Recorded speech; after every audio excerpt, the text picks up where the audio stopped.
This right here is gonna be the first time I've done a 3-part video series. You may be asking, what do we need a 3-part series for? You're gonna wanna hear this. So pretend you didn't know a thing about makeup. Some of y'all are probably like, I don't gotta pretend, because I don't. I'm gonna show you from start to finish a complete full face of makeup as if I was explaining it to someone who's never done makeup before. This is part 1, and it's gonna be brows and eyes. For the brows, I use 3 products. A brow pencil, preferably one that's angled, a clear brow gel, and a concealer of your choice. I like potted. First, I start out by spooling the brows. This is to make sure there's no tangles and then they're all in the direction I want them to be. If you are an oily person or you feel like a lot of skincare may be left over and oily, I'll take a powder puff or a powder brush and gently pat on top of my eyebrows to dry down any of that oil. Taking my brow pencil, I start off by making fake little strokes, just going from the base to the top of my brow. You can already see the difference. The front of this brow looks much fuller than this one. I will gently underline the remainder of my brow in whatever shape I want it to go. I like doing flicks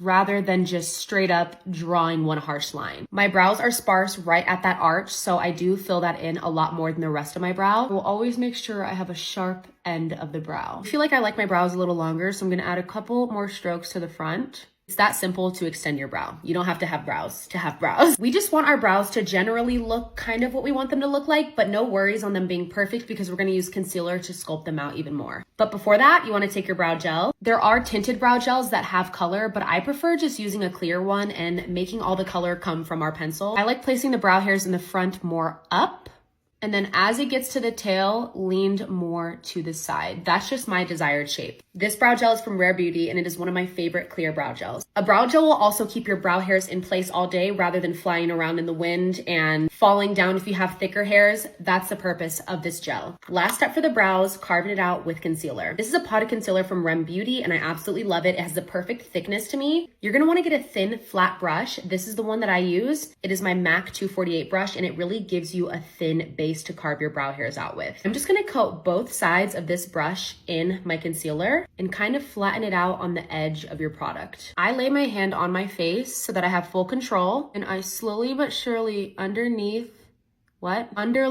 the front of my brow till I feel like I got my desired shape of brow. Without taking any more extra product, I'm just going to drag this concealer down to my lid and then pat in so that there is a seamless transition. We'll go in with some more concealer. I like to start almost midway throughout my brow and just sculpt out that tail end. And I'll just take my finger and blend that into the skin. I'm gonna finish up this side and we're gonna move on to the eyes. If you wanna take it a step further and really lock your makeup into your face, do what I'm about to do. Go ahead and take a powder puff and a translucent press powder. This one's from NYX Cosmetics. Lightly press over your brow.